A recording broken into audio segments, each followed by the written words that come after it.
Hi, I'm Nitin Sukhija. Welcome to IndiaPostLive.com, India's first live conversation portal. You can join the conversation by logging on to our site on IndiaPostLive.com, or you can tweet us at IndiaPostLive or hashtag IndiaPostLive. Ladies and gentlemen, what comes to your mind when you hear the word Khap Panchayat? What comes to my mind is honor killing. Is the world changing? They say times are changing. They say Khap Panchayats are improving. They say they're becoming liberal. Are they? Haryana's biggest panchayat has passed a resolution allowing inter-caste and inter-village marriages. Yes, the Satrol Khap that virtually controls the lives of 42 villages in Hisar district has broken a 650-year-old tradition. There was another first time for the same Khap when it invited Sudesh Chaudhary to attend a Khap panchayat. Sudesh became the first woman to do so. Taking cue, the Sangwan Khap in Bhiwani has decided to bury the no marriage among the same caste rule. Are these changes happening due to declining sex ratio in Haryana, or is it just another way for the Khaps to shed their regressive image?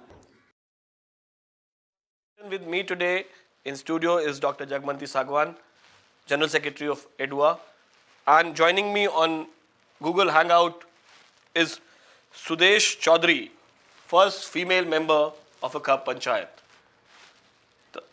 And Nakul Sani is a filmmaker who's made a film on the इज्जत नगरी की असभ्य बेटियां. Right. Doctor Sangwan, आप इतने दिनों से काम कर रही हैं इस फील्ड में, आपको क्या लगता है कि थिंग्स आर चेंजिंग? देखिए, जो परिस्थितियां बदल रही हैं पूरी जीवन की, उसके साथ साथ कुछ ना कुछ परिवर्तन आना अवश्यंभावी है और वो परिवर्तन हो रहा है. और उसमें खास तौर पे ये जो सतरोल खाप का जो अभी फैसला है कि वो अंतर्जातीय विवाह की इजाज़त देंगे या वो मतलब जो नेबरहुड जो विलेजेस हैं उनके अंदर रिश्तों की इजाज़त देंगे जो पहले से नहीं थी. इसको एक खास संदर्भ में देखा जा सकता है. एक तो जैसे पहले भी पॉइंट आउट किया कि हरियाणा के अंदर जो लिंग अनुपात है, सेक्स रेशियो जो है, वो इतना तेज़ी के साथ और इतना ख़राब परिस्थिति में है कि लड़कों की शादियां नहीं हो रही हैं, और शादियां नहीं हो रही तो दूसरे प्रदेशों से ख़रीद के लाई जा रही हैं बहुएँ जो हैं, और वो जो आ रही हैं वो बिल्कुल एक कल्चरली डिफरेंट वातावरण से आती हैं. और उस तरह से जो हरियाणा के लोग हैं, मतलब इतना ज़्यादा वो संख्या हो चुकी है कि एक गांव में आप देखोगे 70, 80, 60 मतलब ऐसे परिवार हैं वो.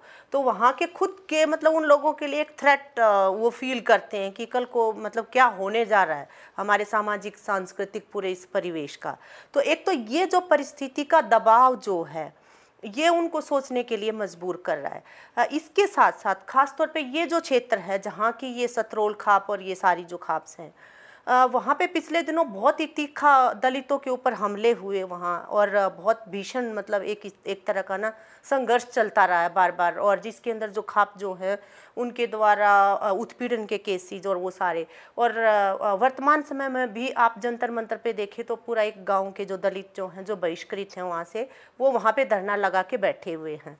तो इससे एक जो गवर्नमेंट है वहाँ की जो सरकार जो है, जब उस कि मतलब एक तरह से नाकामी की तरह से कि आप दलितों को उस तरह से प्रोटेक्ट नहीं कर पा रहे हैं, जो दबंग तबके हैं उनके सामने जो है वो एक परिस्थिति वहाँ बनी हुई है. तो एट द सेम टाइम थोड़ा सा प्रगतिशील जो है वो चेहरा मतलब दिखाना भी ज़रूरी हो जाता है. कभी वो आप देखेंगे कि बीबीपुर में जैसे ही ये जो सत्यमेव जयते के अंदर जो आमिर खान का जो प्रोग्राम आया था, उस समय पे भी बहुत एक दबाव बना था खाप पंचायतों पर कि वो उनको डेमोक्रेटिक लाइंस पे आना चाहिए, और जिस तरह की उनकी पोजीशंस थी पूरे प्रोग्राम में वो बहुत ही मतलब जिसको कह सकते हैं कि तानाशाही पूर्ण एक तरह का वो था पूरा. First time. I think we should speak to the first woman who's there right now. Sudesh ji, can you tell us how did it become possible for you to become a member of Khap Panchayat? जी. आपके लिए कैसे संभव हुआ वो उसका सदस्य बनना खप पंचायत का? मैं एक लंबे समय से समाज से जुड़ी हुई हूँ. काफी मुझे 15-20 साल हो गए. मैं लगातार कंटिन्यूअसली समाज में जाती हूँ. वहाँ की गरीब और पीड़ित लड़कियां जो होती हैं उनकी मैं सारी व्यथाएं सुनती हूँ, उनके बीच में बैठती हूँ। और जब मुझे ये एहसास हुआ कि किस तरीके से जब अत्याचार होता है लड़कियों के ऊपर, वो एक पुरुष की बात तो बड़ी इजीली से सुन लेते हैं, क्योंकि पुरुष तो पंचायत में आके अपनी बात क्लियर बता देते हैं। लेकिन जब लड़कियां होती हैं, वो अपनी पीड़ा जो है, विक्टिम जो है, वो क्लियरली उसको पंचायत में तो आने की इजाजत नहीं होती। जैसे रेप केस है, ऑनर किलिंग में जिस तरह से लड़कियों के साथ बदसलूकी की जाती है, तो वो जो क्लियर भूमिका है वो पंचायत को नहीं बता पाती, और जो न्याय जो होता है वो पुरुष ले जाता है। लड़कियों के प्रति अन्याय हो जाता है, जिसकी मैंने एक बार नहीं हजारों बार मैंने ऐसे केस समाज में देखे। बाद में हमें ये सुनने को मिला कि जी मेरे साथ तो इतना बड़ा दुर्व्यवहार हुआ था, लेकिन मैं बोल नहीं पाई, ना परिवार के सामने, ना मैं पुलिस के सामने। मैं कैसे बताऊं जज या वकील के सामने मेरे साथ कैसा हुआ। तो जो हमारी लड़कियां जो है अब बेचारी, वो उनको मैं अभी तक बेचारी ही कहूंगी, क्योंकि जब अपनी व्यथा वो नहीं बता पाती। लेकिन अब आप उनको आवाज देंगी, लेकिन मैं ये पूछ रहा था कि ये संभव कैसे हुआ कि आप इस मैं आप वही पूछने जा रही हूँ जी कि ये संभव क्यों हुआ। ये इसलिए हुआ कि समाज काफी समय से, वहां के लोग मुझे देख रहे थे कि ये लड़की हमारी कितने टाइम से इन पीड़ितों के साथ जुड़ी हुई है, कितने टाइम से। जैसे ऑनर किलिंग होता है, तो मैं उसमें आपके माध्यम से बहुत बार अपने विचार रख चुकी हूँ, बहुत बार मैं उन चीजों में जा चुकी हूँ। मैं उन लोगों के लिए जाना पहचाना चेहरा थी। और वो भी जब लोग खापों में, उनको भी महिलाएं कहती थी कि जी कोई अगर ऐसी महिला हो जिसे हम अपनी सारी बात बता सकें और वो आपको ये बात रख सके। तो ये सारी चीजें मद्देनजर रखते हुए जब ये सतरोल का फैसला ले रही थी, तो मैंने जाके चौपाल के अंदर ये कहा था कि जी मैं आपके फैसले के साथ हूँ, और मैं इस बदलाव में एक अहम भूमिका निभाना चाहती हूँ, अगर आप मुझे इजाजत दे तो उन सब लोगों ने मुझे बुलाया और उन्होंने कहा कि this is the right choice of women, कि इनको यहाँ पे मनोनीत किया जाए ताकि हमें भी फैसले लेने में आजादी हो जाए। क्योंकि आप जिस फील्ड में पहले से काम कर रहे हैं, पहले से जी वर्कआउट वहां पे कर रहे हैं, तो ही आपको वहां पे एक्सेप्ट किया जाता है, और आपकी पूरी कार्यशैली पूरा देख करके फिर वो लोग आपको कहीं पर भी किसी भी जगह जब आप डिजर्विंग कैंडिडेट होते हैं तो वो अपॉइंट जी करते हैं। all right. Nakul, if you can hear me, the 2 points that have come out of this conversation, Dr. Sangwan says that it's because of the change in sex ratio, because change in different culture, women coming from different states being bought over or sold or getting forcefully married.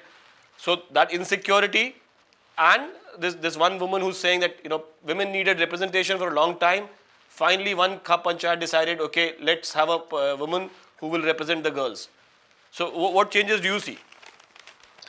Well, I mean, I think we need to see this in a slightly larger context, which is that, I mean, first of all, what are Khap Panchayats? They're not a monolithic entity as such. Yeah.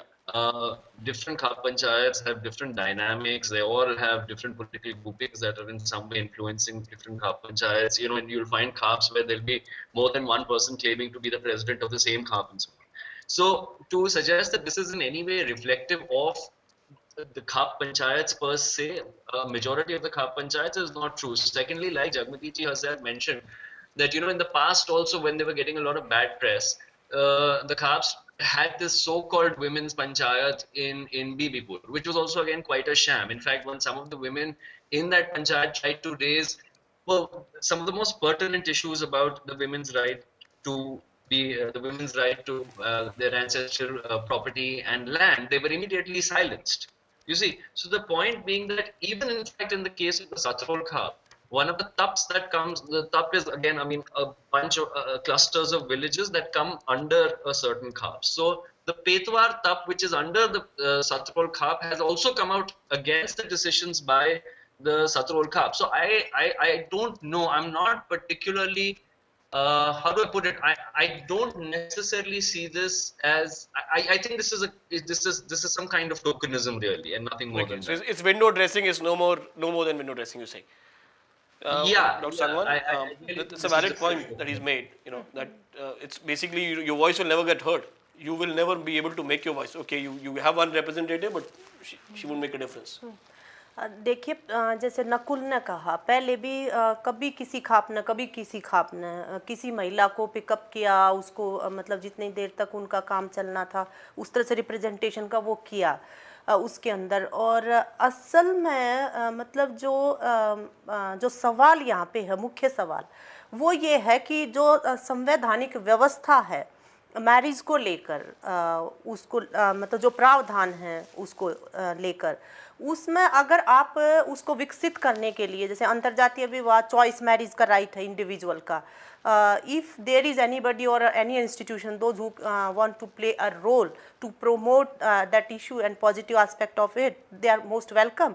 But at the same time अगर आप parallel authority की तरह से काम करना चाहें कि वो बंद करेंगे और वो खोलेंगे, वो बंद करेंगे और वो खोलेंगे, तो वो जो डेमोक्रेटिक राइट्स का जो हनन होगा वहाँ पे, उसकी हमारा जो संवैधानिक व्यवस्था जो है उसकी इजाज़त नहीं देता।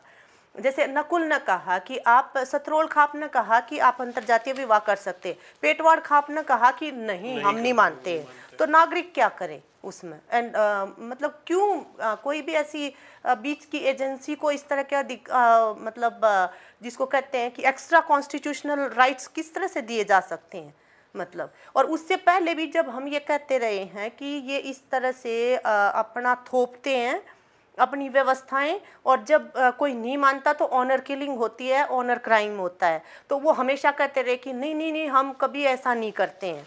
लेकिन अब जब वो खुद कह रहे हैं कि अब हमने खोल दिया, अब हमने ये बोल दिया, मतलब इसका मतलब वो ये करते रहे हैं इस तरह का। लेकिन इसके साथ फिर भी हम ये कहना चाहते हैं कि अंतरजातीय विवाह जैसे मामले पे, चाहे वो सुदेश आगे आई है बोलने के लिए, चाहे वो कोई पंचायत आगे आई है, वो एक स्वागत योग्य कदम है अपने आप। मैं सुदेश जी के पास जाता हूँ। ये आपने दोनों की बातें सुनी कि नकुल कह रहे हैं कि ये सिर्फ विंडो ड्रेसिंग है, ये सिर्फ एक तरह का दिखावा है कि आपको एक महिला मेंबर बना लिया गया है और आप को शक्ति नहीं मिलेगी, कोई पावर नहीं होगी आपके पास। हालांकि डॉक्टर सांगवान कह रही है कि ये स्वागत योग्य कदम है। तो आपको क्या लगता है, आप कदम वहां पे अपना जमा के अपनी बात कह पाएंगी और अपनी बात मनवा पाएंगी? मेरी बात को वहां ना मानने वाला कोई भी व्यक्ति नहीं है। मैं अपने समाज और अपनी ताकत की वजह से ही आई हूँ। और मेरी बड़ी बहन जगमती जी जो बैठी हैं, इनको तो मैं बहुत टाइम से सुनती आ रही हूँ। इनके विचारों को बहुत बार मैंने सुना है और बहुत कुछ मुझे इनसे सीखने से भी मिला है।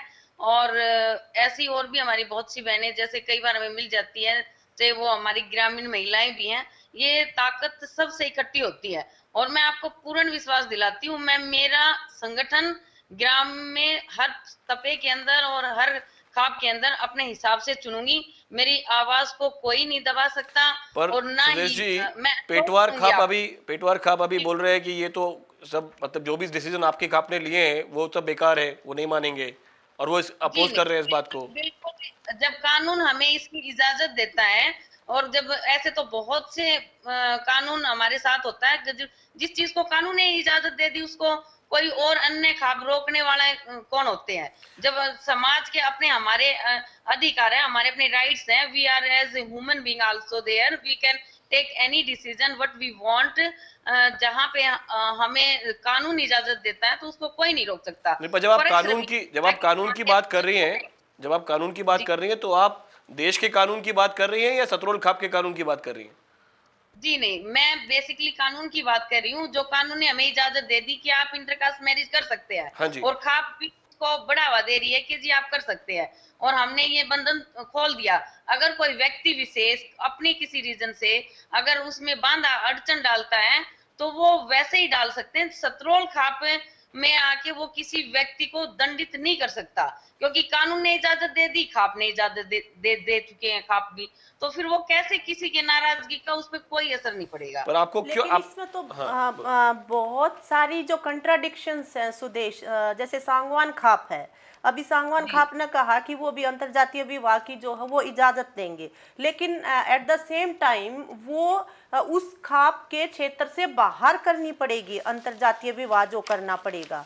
और जबकि जो संविधान जो है उसकी प्रस्थापना ये है कि कहीं पे भी आप अपनी मर्जी से इंटरकास्ट मैरिज जो है वो कर सकते हैं। तो ये जो बीच की जो सारी चीज़ें हैं, मतलब ये आपको नहीं लगता कि मतलब नागरिक अधिकारों के लिए जहाँ पे एक चीज़ को आगे भी बढ़ा रही हैं लेकिन उसी समय पे उसके ऊपर अंकुश भी लगाएंगी ये? नहीं, खाप पंचायतें अंकुश तो लगा ही नहीं रही है। खाप पंचायतों ने इकट्ठा होके जब एक बार बोल चुके हैं कि भी हमें ये बंधन खोल रहे हैं कि आप इंटरकास्ट मैरिज कर सकते हैं, और उसमें अगर कोई एक आधा व्यक्ति या कोई किसी व्यक्ति विशेष को अगर किसी कारण से ऑब्जेक्शन है तो उसके ऑब्जेक्शन को नहीं माना जाएगा। मैं यही कह रही हूँ कि खाप ने इजाजत दे दी और कानून ने हमारे को ऑलरेडी इजाजत दे रखी थी। कानून हमेशा ही हमें पुलिस प्रोटेक्शन देते थे, हमेशा ही हमें कोर्ट में जाके जो बच्चियां शादी करती थी उनको पूरी सिक्योरिटी देती थी। तो इन सब लेकिन वो सिक्योरिटी चल नहीं पाती थी ना, वो सिक्योरिटी चल नहीं पाती थी सुदेश जी। मतलब जो ऑनर किलिंग का कॉन्सेप्ट जो आया है, कानून तो हमेशा प्रोटेक्शन देता था, आप कोर्ट में शादी कर लीजिए। मैं आपकी बात पर ही आ रही हूँ कि पुलिस के द्वारा इजाजत मिलने के बाद, कोर्ट के द्वारा इजाजत मिलने के बाद, कानून ने जैसे पूरी तरह से इजाजत देने के बाद जब समाज इस चीज की इजाजत नहीं दे रहा था और हमारा लिंग अनुपात दिन पर दिन कम होता जा रहा था और समाज में ज्यादा केसेस बढ़ रहे थे, हर पुलिस थाने के अंदर जाकर देखो इतने सारे केसेस इन्हीं चीजों पर अटके होते थे। तो खाप ने इकट्ठा होकर इस पर एक बार नहीं बार बार डिसीजन लिया, बार बार पंचायतें होती थी उठती थी, लेकिन जब इस बार ये पंचायतों ने फैसला ले लिया, खाप ने फैसला ले चुके हैं कि भी हम इस बाधा को तोड़ रहे हैं और इनको पूरी आजादी देते हैं। और रही महिलाओं की बात, उसमें इसी पहले सामाजिक संगठनों के साथ भी अन्य महिलाएं जुड़ती थी और कई बार हम पीछे हट जाते थे आ जाए, तो इसलिए महिलाओं की भागीदारी जरूरी होगी ताकि खाप भी इस पर ऑब्जेक्शन ना करे। जब खाप हमें सपोर्ट कर रही है, हम खुद में इतने सक्षम हैं, जिस मुद्दों को हम पहले से ही उठा रहे हैं, तो खाप के समर्थन से तो और फोर्सली हम उठाएंगे और समाज में और ज्यादा अच्छा बदलाव लाने में सक्षम होंगे। जी, the winds of change are blowing. We're talking about the Khap Panchayats and the liberalization, and that they've opened gates and they've allowed people to get married in different castes. You can join the conversation by logging on to indiapostlive.com. Please tweet us at indiapostlive or hashtag indiapostlive. It's a very interesting conversation going on. We have one female member of Khap Panchayat. We have Dr. Sangwan, who's been working for almost 20 years in the area of Khap Panchayat. And we have Nakul Sani, a filmmaker who's made a very good film on this subject. Nakul, coming back to you, what, in your opinion, is the change, the reason for this change, reason for this permission from Khap Panchayats for people to be allowed to get married into different castes or religions? Look, again, I mean, let's first of all draw our attention to the fact that this has only happened in one khap, which is the Satrod khap, right? Yeah. And like Jagmati ji just pointed out also that there have been a spate of incidents in the recent past. In the very recent past, there's been 5 Dalit women have been raped, and are actually they're sitting at Jantar Mantar right now protesting against that. Yeah, one person died today in Maharashtra. So I mean, it's not Haryana, but same reason. Yeah. Yeah, but I mean, I'm sorry. I'm just sorry, I didn't get you there. I'm saying this. Yeah, Hello? what you're saying was right. I'm agreeing with you. Yeah. And similarly, some years back in the Hisar district, there was also this incident in Mirchpur village, where you know the Dalit basti of the village was burnt down by people of the dominant caste in that village. So there is, I think, also an attempt, like I said, to project a more liberal and sort of a more liberal side of the Khaps. I don't necessarily agree that it exists. Now, if you look at, say, for example, the recent riots in even Muzaffarnagar district. Now, one of the things that happened in Muzaffarnagar and the Shamli districts is that the Khap Panchayats played an instrumental role. The two strong Khaps in that area, the Gatwala Khap and the Balian Khap, have played an instrumental role in stoking the riots over there. Yeah. And I just want to add to what I'm saying, is that the entire, I mean, the panchayat that happened at Muzaffarnagar on the 7th of September, which was called Beti Bachao Bahu Bachao, and the entire riot has been stoked on this whole notion that Hindu women and Jat women are unsafe. But what's interesting is that in all these panchayats, which are actually talking about women's security, you will not find a single woman. who in any way a single woman representing what the men perceive as insecurity. So let's also understand that the Khap Panchayats continue to be dominated by men from the dominant caste, influential men from the dominant caste. You look around Haryana and West UP and show me one panchayat, one khap where you will find somebody from uh, somebody from the weaker sections of society, where you will find a Dalit, for example, as the president, or somebody influential in as a Dalit in a khap, and Dalit playing an influential role in the khap society. So the fact is that this is again just some kind of tokenism. I don't think it will. Because I mean the Khaps have always functioned in a manner wherein they have tried to preserve the dominance of the Jat community in these areas. So I understand what you're saying, but for argument's sake, let me ask you, why so cynical? No, I'm not cynical. Like Jagmati ji said some time back that Ms. Sudesh's entry in Satror, definitely it's something to be welcome. And if the Satror Khap has taken such a decision where they're saying that they will allow for intercaste marriages, but at the same time, the bigger question we need to ask is something that Jagmati ji has just asked some time back, which is that why are we giving legitimacy to Khap Panchayats or any such self-appointed caste panchayat to decide who is going to marry who? Why should they in the first place be deciding whether people can or cannot have caste marriages? Yeah, we are in fact talking about one group of people, one community, which is deciding, that now we will follow the Indian law, which is basically saying that now we'll start following the Indian law, right? Absolutely. So my point is, and these are panchayats. I mean, on the one hand, your decrees are not just restricted to a certain community. They extend themselves. Your fatwas, your decrees, they extend themselves to people from various communities in that region where the khap is prominent, whichever khap is prominent. But your representation is only limited to one caste. Your leadership in that khap is always represented to that one dominant caste. So clearly, this is not in any way a democratic body or an organization. Khap panchayats are not in any way democratic or organization that respect liberal or progressive values. All right, Dr. Sangwan, आप इतने दिन से you've been working with the Khap Panchayats in different parts of Haryana. What is the reason that nobody opposes the Khap Panchayat? What is the reason? Because if they're going against the law, and you've been around, as the point that is raised, we are actually talking about something that somebody agrees. Okay, today onwards we will follow the constitution. So it is not something to be celebrated. You were supposed to follow the constitution for the last 63 years. So what is the reason that nobody raises a voice? No political party raises a voice. जहाँ तक political parties का सवाल है, political parties की अपनी vote bank politics है, वो उसको कंसीडर करते हुए उनको ये लगता है क्योंकि ये जो खाप पंचायत की लीडरशिप है, ये हरियाणा के मतलब आर्थिक सामाजिक रूप से बहुत ही इन्फ्लुएंशियल सेक्शंस हैं जो पूरा अपनी आर्थिक संपन्नता की वजह से पूरे सामाजिक जीवन को कंट्रोल करते हैं एक तरह से।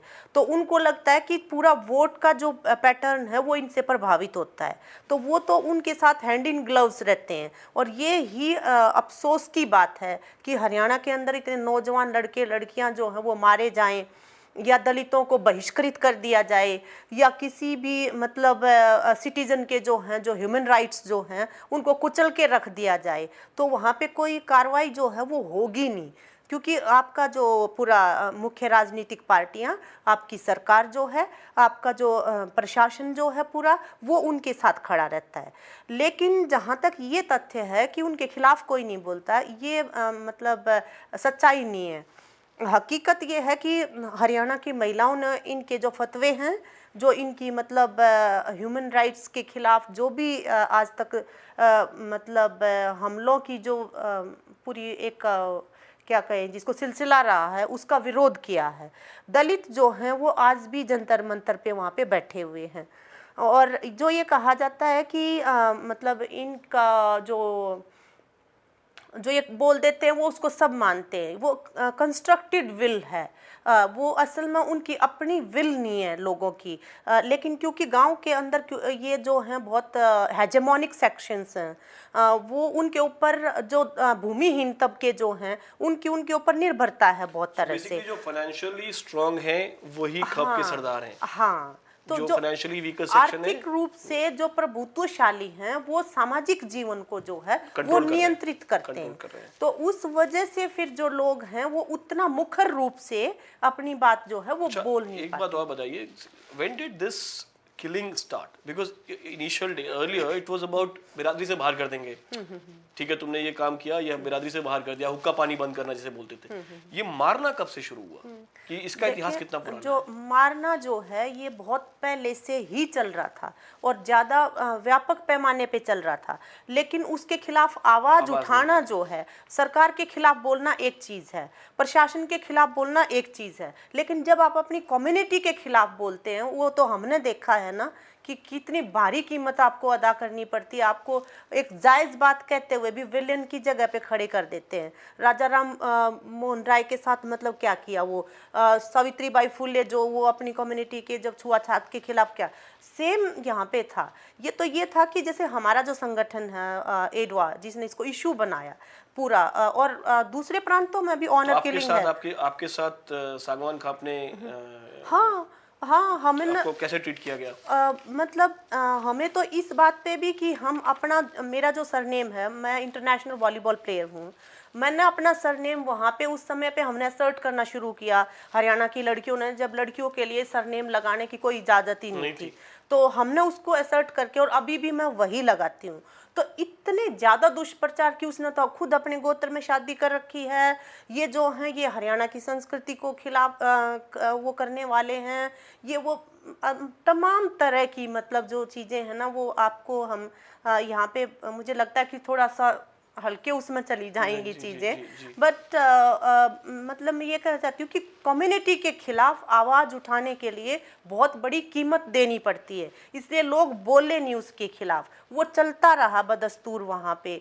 और हमारा जो संगठन है उसकी लीडरशिप जो है वो इकोनॉमिकली इंडिपेंडेंट थी, मतलब हम यूनिवर्सिटीज़ में, कॉलेजेस में, स्कूल्स में पढ़ाते थे। जब हम ये देखते थे कि हमारा स्टूडेंट इतना होनहार, ब्रिलियंट, कल मेरी क्लास में था और आज मेरी क्लास में नहीं है, और किस वजह से, कि उसकी कोई गलती नहीं है इसी कि उसकी जान ले ली जाए। अरे कोई अपने हिसाब से कोई जीवन को जीना चाहते हैं, उसमें मतलब ऐसा भी क्या दिक्कत होनी चाहिए। और वो भी वो स्टूडेंट्स कि किसी ना किसी समय पे जहाँ पे आप लड़के लड़कियाँ मिलते हैं, किसी ना किसी से कोई लगाव होता है, लेकिन जैसे सामाजिक दबाव पड़ता है तो आप गद्दारी करते हैं रिश्तों के अंदर।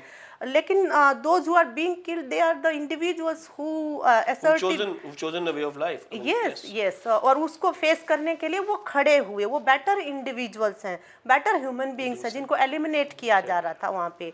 तो उसके खिलाफ बोलना वहाँ पे वो जरूरी था, तो और उसकी कीमत दी गई और उस पर बोला गया। तो ये चल तो बहुत पहले से रही थी हिंसा, अब बोला जा रहा है उसके अब बोला जा रहा। अब इतनी सी भी हिंसा अगर हरियाणा में होती है ऑनर किलिंग के नाम पे, तो वो मुद्दा बनती है, जबकि दूसरी जगहों पे बड़े बड़े समाज सुधार आंदोलन हुए हैं, वहाँ पे कोई प्रोटेस्टिंग वॉइस नहीं है, तो वो मुद्दा नहीं बन रही है। Just take a word from Sudesh ji, आपके पास आ रहा हूँ, लास्ट फाइनल वर्ड आपका। आप ये बताइए कि अगर मान लीजिए कल को आपके पंचायत में एक मुद्दा आता है इस तरह का जिससे पंचायत एग्री नहीं करती है, जो पुरुष वर्ग है पंचायत का, वो एक फैसला लेता है और जो आपको लगता है कि गलत है, तो आप किस हद तक वो लड़ाई लड़ेंगी वहां पर, क्योंकि आप अकेली आवाज हैं जैसे और आप रिप्रेजेंट कर रही हैं बहुत सारी, क्योंकि ये शुरुआत है, फिर से हुई है, तो आप अगर आप हार मान लेंगी तो फिर आगे बात बढ़ेगी नहीं। मैं इन परिस्थितियों से बहुत बार गुजर चुकी हूँ। जैसे कि बहन जी ने बताया कि वो वॉलीबॉल की प्लेयर हैं, ठीक उसी तरह से मैं भी खो खो और कबड्डी की नेशनल प्लेयर रही हूँ, और स्कूल और कॉलेजेस में ही हमने ये सब चीजें फेस करनी शुरू कर दी थी। आफ्टर शादी, मैरिज के बाद भी ये चीजें हम फेस करते ही आ रहे हैं। घर में पुरुष प्रधान है तो महिलाओं को हर जगह कॉम्प्रोमाइज करना पड़ता था, और जब महिलाएं लड़ती लड़ती इतनी सक्षम हो जाती हैं, तब भी वो आके समाज में कुछ करने के योग्य बनती हैं और अपना प्रतिनिधित्व स्थापित करती हैं। और जो महिलाएं खाप पंचायत में अपने आप का इतना वजूद रखने में सक्षम हो सकती हैं, तो मैं नहीं मानती वो अपनी अन्य किसी महिला के साथ होने वाले इस तरह के अत्याचार को बर्दाश्त कर पाएगी। मैं तो किसी भी सूरत में इस अपने खाप पंचायत में आने वाले ऐसी किसी भी महिला के साथ अन्याय नहीं होने दूंगी, चाहे मुझे उसके लिए किसी भी लेवल तक क्यों ना जाना चाहे पड़े। मेरे पास बहुत बड़ा संगठन है, बहुत महिलाएं हैं जो गांव-गांव में और हर हमारे सतरोल खाप के अंदर इस चीज के लिए जागृत हैं। हर रोज जाती हूँ, मैं बताती हूँ उनको कि ये चीज गलत है, ये चीज ठीक नहीं है और इसके लिए हमें ऐसे प्रोटेक्शन जी करना है और वो करेंगी मेरे साथ, जी खड़ी होकर सुदेश लड़ाई जी, करेंगी। all the best. We hope that you'll keep the fight on and things will become better for all the women in Haryana. Thank you so much. Nakul, coming to you, the okay, thank you so very much. agreeing that you're not so cynical, just asking you, do you actually think there is the wind of change, or do you think it's There just is, pure there window is. dressing? Let's understand one thing. There is of course a wind of change, and that is why, in fact, there has been this kind of barbarity that we've seen from Khap Panchayats and such self-styled community and caste panchayats. The wind of change is on the ground. The wind of change is that more and more young women. You sometime back you asked, why is it that there are not that many people don't oppose the Khap Panchayats? But that's not true.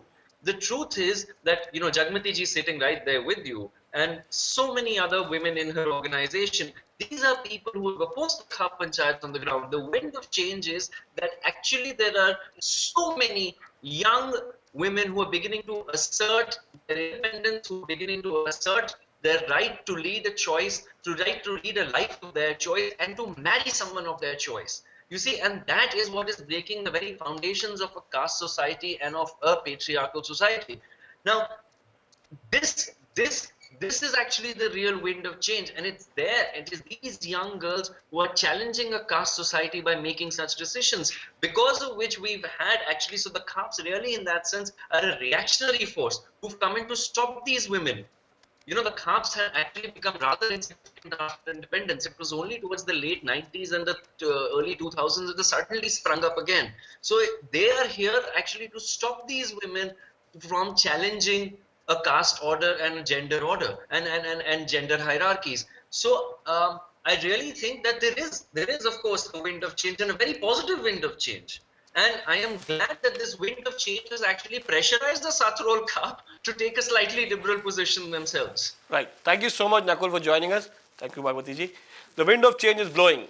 You can keep watching IndiaPostLive.com, and the conversation continues here. Thank you so much.